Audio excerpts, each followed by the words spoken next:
मर्जी है आपकी, आखिर सर है आपका। हेलमेट का रहता है ना स्टड, तो एक नारियल रखते हैं, फिर उस पर हैमर से उठा के मारते हैं, नारियल बिखर जाता है, फिर हेलमेट के नीचे लिखते हैं मर्जी है आपकी, आखिर सर है आपका। और जिस दिन मजदूर टाइम को लॉस मान ले, वो मजदूर रहेगा ही नहीं। 25 साल तुम्हारी उम्र है, तुम आईएएस बनना चाहते हो, तुम्हारा बेस नहीं है, कोई बात नहीं। जब तुम्हें चीजें समझ में आने लगती हैं तो सबसे पहली इच्छा पता क्या होती है? कि सबको बता दूं। तब आदमी को एक और बात समझ में आती है कि सबको नहीं बताना है, इस जीवन को समझना है और नदी किनारे बैठ के हंसना है। बड़ा प्यारा फॉर्मूला है और इस फॉर्मूले का 3 लोग इस्तेमाल करते हैं।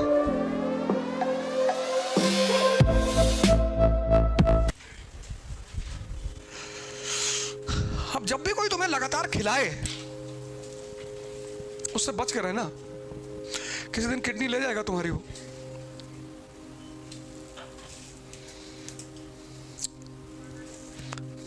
वैसे भी इस दुनिया में हराम का कुछ भी नहीं होता ही नहीं, पर जिनके दिमाग मरे हुए हैं उनको दिखाई नहीं पड़ता। तुमसे किसी दोस्त ने कहा चलो गोवा घूम के आते हैं, तुमने कहा यार पैसा नहीं है। अरे उसने कहा भाई you are talking about money, we are friends. दोस्ती में तुम पैसे की बात कर रहे हो, मैं दूंगा। तुमको लगा यार बड़ा अच्छा मुर्गा मिल रहा है यार, पैसा इसका और गोवा में मस्ती करूंगा, ले गया तुमको। तुम्हारे ऊपर 20,000 रुपया खर्चा किया 4 दिन में, पर वो 4 दिन 24 घंटे गए, उसकी कीमत कौन देगा? तुम कभी समझ ही नहीं पाते कि लॉस क्या हो रहा है। जितनी छोटी निगाह उतना छोटा लॉस को पकड़ता है। वो पैसे को लॉस मानता है, टाइम को मानता ही नहीं। मजदूर टाइम को लॉस मानता ही नहीं, और जिस दिन मजदूर टाइम को लॉस मान ले, वो मजदूर रहेगा ही नहीं। इसलिए कोई आईपीएस है, आईएएस अपने ऑफिस में बैठा हुआ है, एंटरटेन नहीं करेगा फालतू में किसी को। किताब ही पढ़ रहा है, न्यूज़पेपर पढ़ रहा है, रिलीजियस बुक पढ़ रहा है। अब एसपी अगर एसएसपी है पुणे का, तो वो 4 दरोगा को बुलाकर अपने ऑफिस में थोड़ी बैठाएगा कि और बताओ तुम्हारा वो जब तुम इंटर में थे तो कैसे चल रहा। नहीं, दिन भर अकेला बैठा रहेगा, और सिर्फ अकेले थोड़ी बैठेगा, वो कुछ पढ़ेगा, कुछ लिखेगा, किताब लिखेगा, कुछ क्रिएटिव और प्रोडक्टिव करेगा। वो उसको टाइम की कीमत पता है।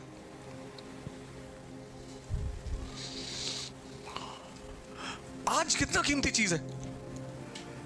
एक आज में, एक आज को अगर तुम यूज करते जाओ सिर्फ 5 घंटा, एक आज को प्रेजेंट, तो 1 महीने बाद तुम देखो तुम्हारे अंदर कितनी ग्रोथ हो जाएगी। लेकिन बहुत सारे लोग ये सोचते हैं, ये सोचते सोचते उनका 2 महीना निकल जाता है कि मेरा बेस बहुत वीक है। ये सोच के 2 महीना निकल गया। चलो जिनका 2 निकला ठीक है, बहुत लोगों का 2 साल निकल गया कि मेरा बेस बहुत कमजोर है।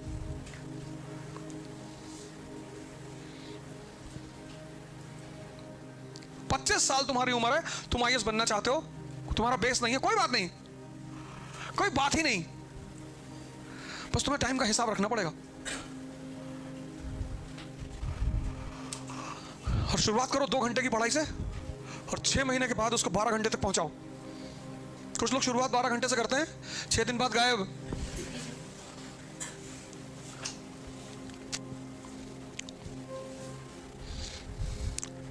किसी का खाना मत दो, किसी का एहसान मत लेना। कोई 100 रुपए तुम्हारे ऊपर खर्चा करे, उसके बाद 200 करो, और नहीं कर सकते हो तो खाओ ही मत। बहुत सारी चीजों को अब तुम्हें लगता होगा कि यार ये क्या बेवकूफी है, पर किया हम सब ने है। बारिश हो रही है, सड़क के किनारे पानी भर जाएंगे, और स्कूल के बच्चे छोटे क्लास 1, 2 वाले, वो जाके उसी पानी में बैग ले कूदेंगे इसी से। अब तुमको देख रहा है कि ये क्या बदतमीजी वाला काम कर रहा है यार, पर किया हम सब ने है। आज हमें बदतमीजी लग रहा है ना।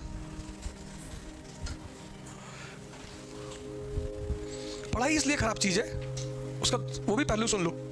जब तुम्हें चीजें समझ में आने लगती हैं तो सबसे पहली इच्छा पता क्या होती है? कि सबको बता दूं। ये बहुत बड़ा रोग है पढ़ाई का। और जैसे तुम बताने निकलते हो, सोसाइटी में जो तबका है स्मार्ट वाला, वो अलर्ट हो जाता है कि भाई इसको तो समझ में आ गया, अब ये सबका कान भरेगा। तुम मुसलमान हो, मस्जिद में नमाज पढ़ने गए हो और तुम कह रहे हो देखो यार, सब मुसलमानों को औरंगजेब के बारे में पता है, हजरत मोहम्मद साहब के बारे में सब नहीं पता है। अब वो भीड़ जो मुसलमानों की वो भी सोचेगी हाँ यार बात तो ये भी सही कह रहा है, लेकिन जिसको भड़काने से फायदा उसको तो टेंशन हो जाएगी। वो तुरंत उन भीड़ से कहेगा पंडित अबदोजा के साथ बैठ रहा है, under cover RSS agent, 2 lakh rupees, 2 lakh, I have seen. अब जिन लोगों को उस मुसलमान लड़के के प्रति एक दिन पहले सिंपैथी पैदा हुई थी, दूसरे दिन नफरत कि बताओ 2 लाख रुपया ले लिया और आके हमको रायता बता रहा है,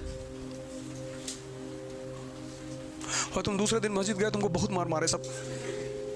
तब आदमी को एक और बात समझ में आती है कि सबको नहीं बताना है,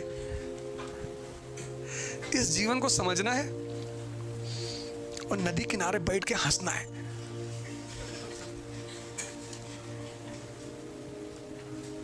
सबको नहीं बताना है, और जब तुम सबको बताना बंद करोगे तो वो जो आदमी ने भड़काया है ना, वो तुमको प्यार करने लगेगा कि अब ज्यादा समझदार हो गए हो। जी जी।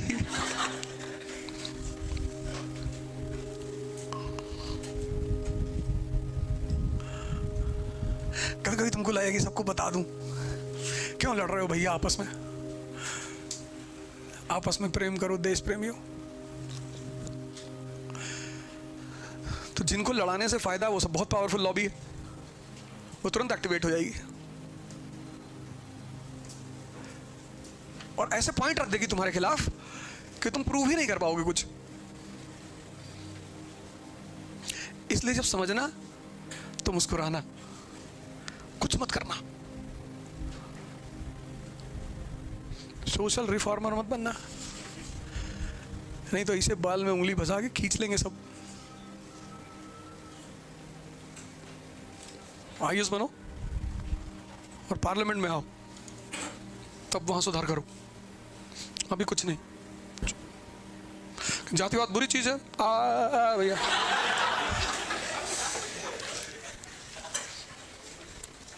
सिर्फ पढ़ो मन लगा के। ये था पहला phase, beginning of rift between Hindu and. अब तुम्हारा जो सबसे अच्छा दोस्त है कॉलेज में, वो तुम्हारे दुश्मन के साथ बैठ गया जाके, और सिर्फ बैठा नहीं, आइसक्रीम खा रहा है एक ही कोन में। बैठा हो तो भी चले, एक कोन, एक कोन में एक साइड से तुम्हारा दुश्मन खा रहा है, दूसरे से वो खा रहा है। तुमको आग नहीं लगेगी? लगेगी। अंग्रेजों ने एक फॉर्मूला लगा दिया, formula of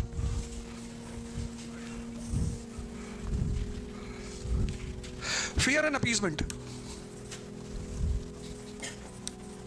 fear and appeasement बड़ा प्यारा फॉर्मूला है, और इस फॉर्मूले का 3 लोग इस्तेमाल करते हैं, एक बिजनेसमैन, एक प्रीस्ट और एक पॉलिटिशियन। ये 3 लोग इस फॉर्मूले का इस्तेमाल करते हैं। बिजनेसमैन, मर्जी है आपकी, आखिर सर है आपका। हेलमेट का आया था ना स्टड, तो एक नारियल रखते हैं, फिर उस पर हैमर से उठा के मारते हैं, नारियल बिखर जाता है, फिर हेलमेट के नीचे लिखते हैं मर्जी है आपकी, आखिर सर है आपका।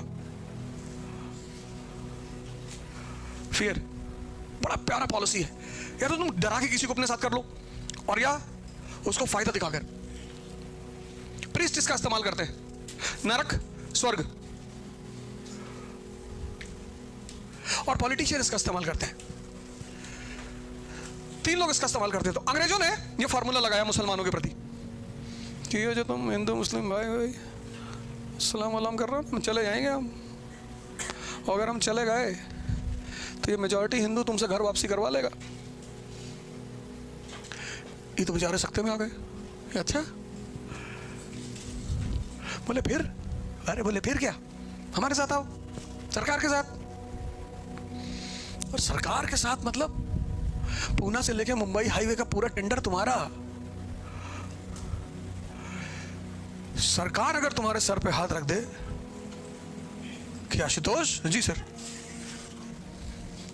Lateral entry, lateral entry, IPS Maharashtra cadre, special contribution, smiling in a nationalist वे।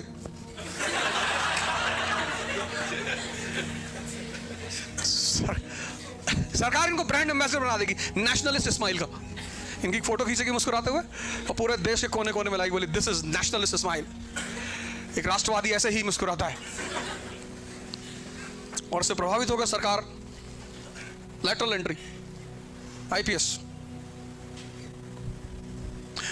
ना बनाए डीएसपी तो बना ही देगी ना भाई। ये हरभजन सिंह वगैरह खेल की वजह से तो नौकरी मिली, इन्होंने कौन सा सिविल सेवा का परीक्षा दिया है?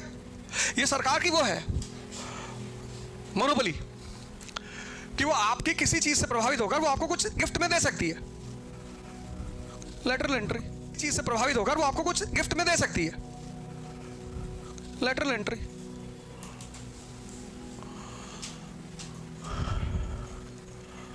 तूने प्रधानमंत्री के सम्मान में किताब लिख दी कि आधुनिक राम। समझ में आ गया क्या? वाह, बहुत बढ़िया। फॉरेन एम्बेसडर टू, कहां जाओगे? साहब न्यूयॉर्क जाएंगे। नहीं नहीं, न्यूयॉर्क मत जाओ, तुम इथियोपिया चले आओ। इसलिए जब भी सरकार बदलती है तो बहुत सारे लोग झंडा भी अपनी गाड़ी का बदल लेते हैं। अभी पूरे शहर में कहीं उद्धव ठाकरे जी की फोटो दिखाई पड़ रही है ही नहीं। मैं मुंबई था कल, उनकी फोटो ही नहीं गई, गायब।